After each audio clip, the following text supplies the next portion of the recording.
Hi everyone, I'm Veronica, researcher from the Brazilian Synchrotron Light Laboratory, and in this talk I'm going to talk about the prospects of luminescence studies at the Coherent X-ray nanoprobe beamline from the SIRIUS. Just to talk briefly about synchrotron radiation, it is a form of light that covers a wide range in the electromagnetic spectrum from the infrared to the X-rays. This kind of radiation can be produced in electron accelerators in that they are accelerated close to the speed of light in circular trajectories. In this movement, the electrons are deflected and produce this form of radiation, which is filtered by optical elements to probe matter, as we can see in these schematics. With synchrotron radiation, many studies can be performed and different features from matter can be investigated. For example, we can study about the local order, the oxidation state, and the chemical environment of a determined ion, what is a nice tool to understand materials' properties.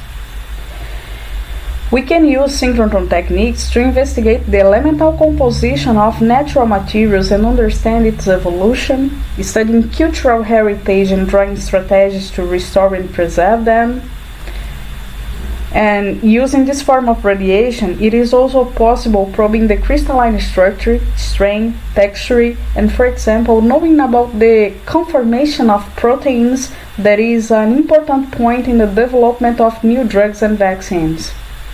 Synchrotron radiation can be also used to investigate properties such as magnetism, luminescence, and to see inside different materials through tomography, for example. Then, synchrotron radiation can be used in several fields of knowledge through different techniques. Talking a bit about SIRIUS, it is a complex structure that, to be built, we have developed technology to get high stability and high performance, and more than 80% have been done here in Brazil. In this laboratory, we will have several beamlines for a variety of experiments, and we will have infrastructure to make special samples preparation and clusters for data processing. The evolution of synchrotron accelerators has improved the capabilities of probing matter, and currently the most advanced stage is the fourth generation machines, and the SIRIUS is one of the pioneers in this level. The main characteristic of a fourth generation machine are the low emittance and the high brightness compared to other sources, which allow us to move on to the frontiers of the knowledge. But why are the low emittance and the high brightness so important? These features are quite important because allow us to reach coherent beam, and it makes possible to increase the resolution and perform special experiments to go into the matter and probe it with resolution in order of nanometers in a huge X-ray microscopy. In the first phase of SIRIUS, 6 beamlines have been built, and among them is the Carnaúba. The Carnaúba beamline is a tender X-ray for spectroscopy, coherent imaging, and it's about this experimental station that I'm going to talk in the following slides. Carnaúba is the name of a tree common in the northeast of Brazil and known as the tree of life because it is possible using everything it produces.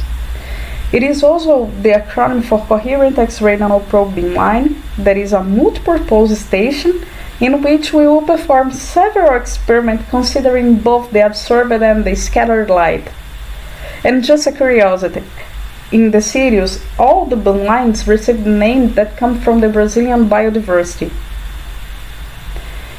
As already mentioned, the Carnaúba will operate in the region of tender X-rays, ranging from 2 to 15 kiloelectron volts, and it covers K, L, and M edges from the most part of the periodic table, with experiments especially based on 2D and 3D image, with multi-analytical techniques such as X-ray absorption, X-ray excited optical luminescence, X-ray fluorescence, coherent diffraction imaging, as bright CDI and tychography. The scientific program will cover several areas, among them health and life science, environment, green chemistry, agriculture, energy, functional materials, catalysis, paleontology, geoscience, cultural heritage, and many other possibilities which are strategically areas for the scientific and technological development, preservation, and conservation. Some examples of what will be possible at Carnaúba are related to scanning imaging techniques in nanoscale, and for that, many contracts will be used, such as XRF, XEOL, as demonstrating these works that I'm going to show. Here we can see the fluorescence map of a leaf which was exposed to a manganese solution and how this nutrient is distributed on it. This is a kind of study important to investigate how plants uptake nutrition and consequently developing strategies to enrich and increase the production of several crops. The second work, we can see a semiconductor, that is a class of materials largely used in the development of optoelectronic devices, in which it was mapped the elemental distribution through XRF and how its optical behavior is, and it was mapped through XEOL. And this kind of study is quite important in the photonics field because it allows us to understand phenomena as quantum confinement effect, the dynamic of charge carriers, and the optical mechanism in optical materials that are crucial points to better design new materials. Taking image with lens-less systems using the coherent diffraction to probe matter is possible. Retrieval phases reconstruct the shape of particles and knowing about strain it presents with nanometric resolution.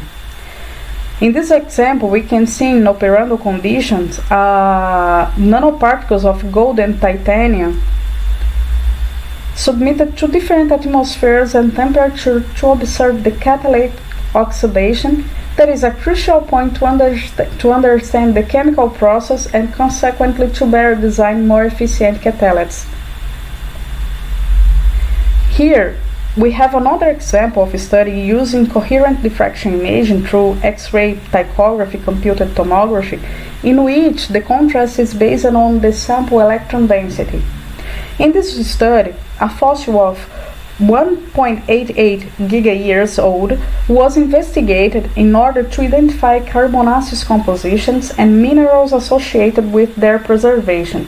It was found preserved organic matter in kerogen form and iron oxide, specifically magmite.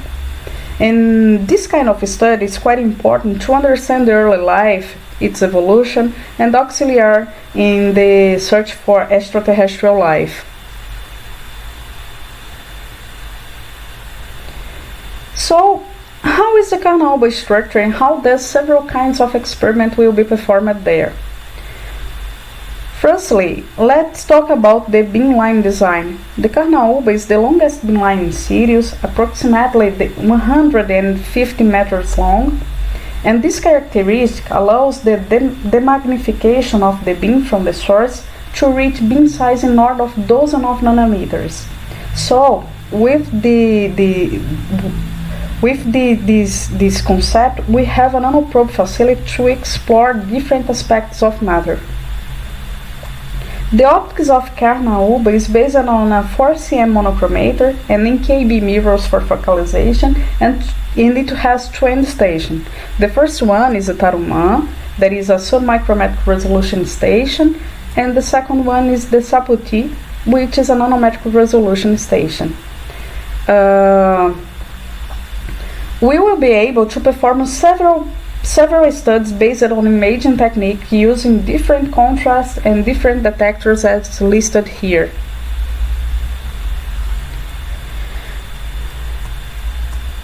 This is the schematic of the TARUMÂ station, in which studies in variable environment condition and with different kind of samples will be possible. For experiment here, we have worked on setup using reactors, microfluidic cells, dark box, cryojet, risobox, and etc. This is the apparatus of the TARUMＡN station, which has been installed, and sooner we will start its commissioning. Here we can see the schematic of SAPOTI station, in which we work with beam in order of few nanometers. It will work in vacuum and in cryogenic condition. This is the representation at the furthest hutch from the source, close to 115 meters far.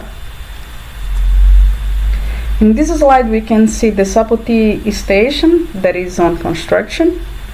And here we have in detail the sample position system. And here we can see the machine in preparation. And the samples at the SAPOTI station will be placed in pins, in car pins, that can load silicon nitride membranes, electron microscope grade pillars for self-sustained samples, and etc. And here we can see a short move through the beamline hutches and the area where the beamline is. This is the first hutch, the hutch A, where is the first mirror, which is cryo-cooled. People working on the mounting of the beamline.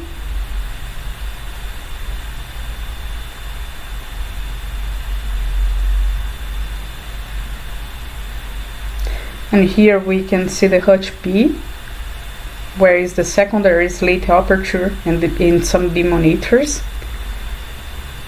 And now we need to go so longer to reach the hutch C, where is our monochromator.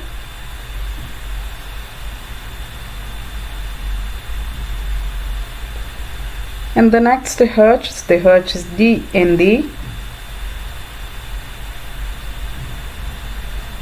are where will be the end stations TARUMΑ and SAPOTI.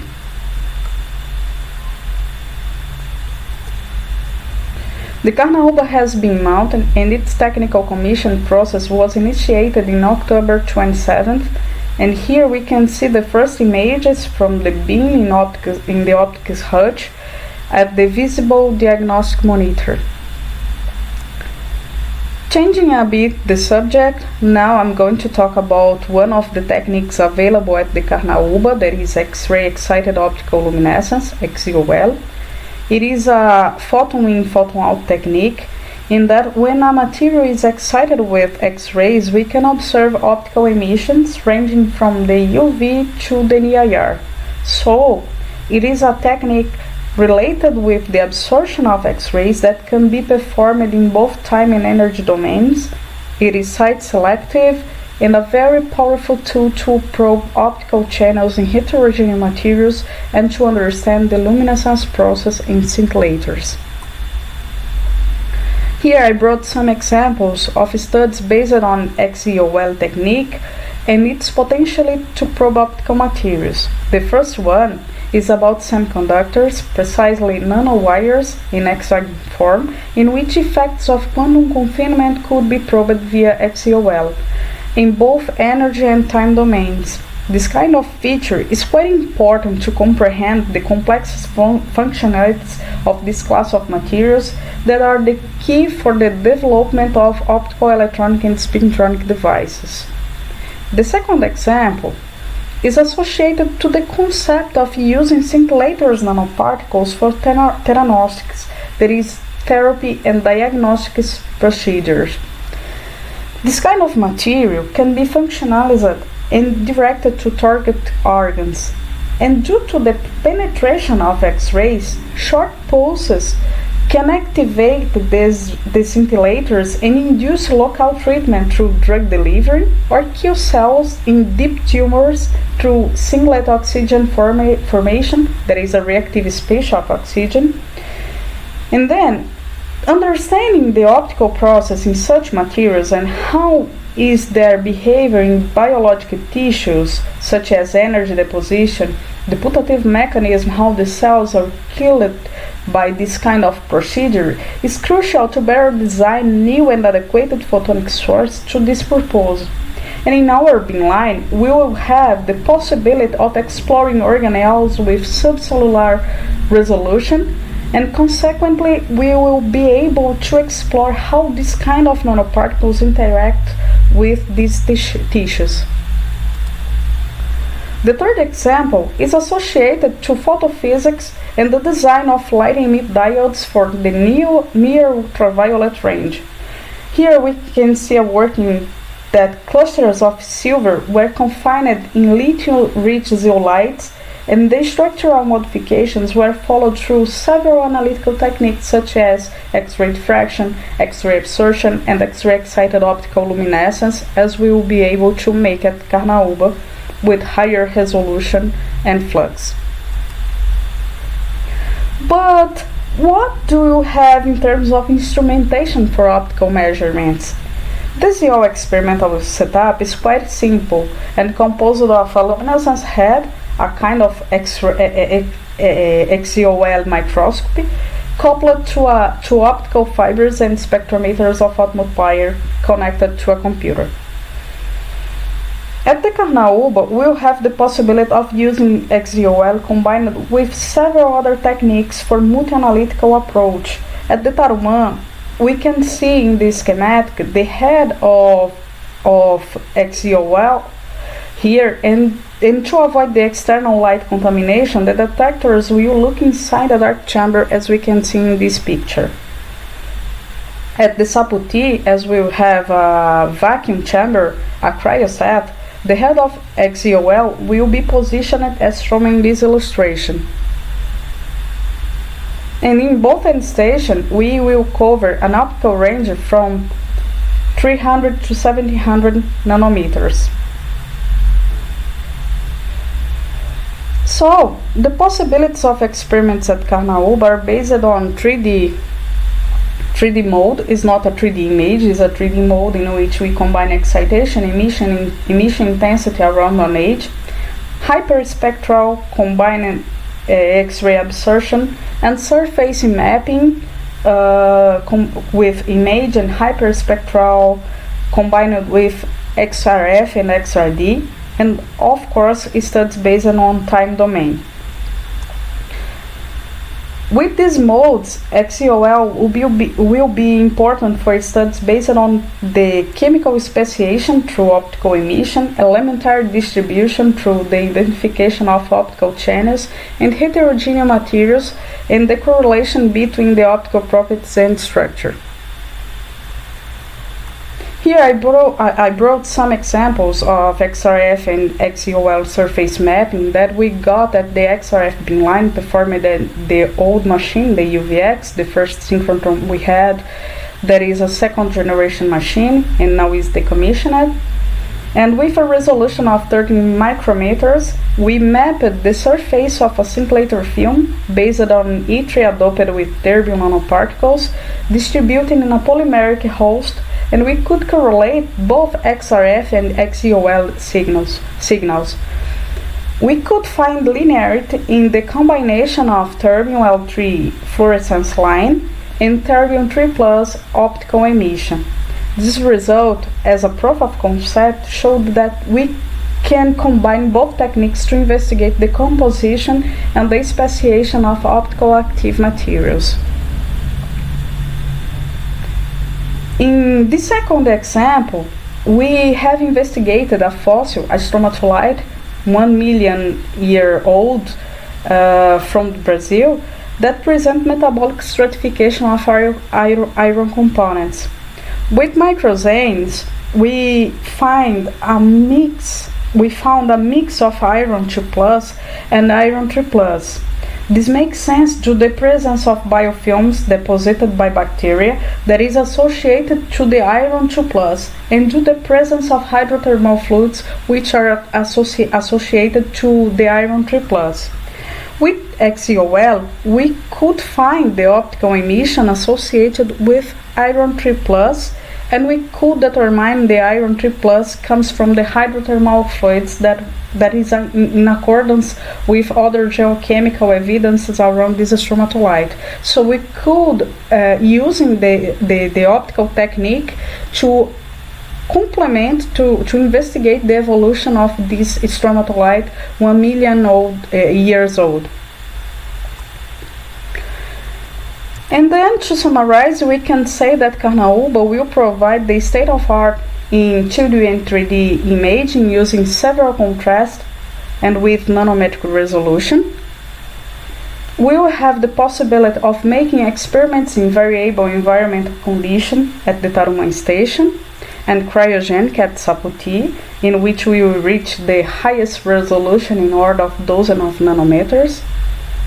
And especially with XEOL, we will pave new avenues to development and improvement of photonic source and the formation of natural ones. And by the end, we will have great opportunities of probing matter in nanoscale using synchrotron radiation. This is a Carnaúba group, a Carnaúba 3 also, and I'm thankful for your attention. And this is my email.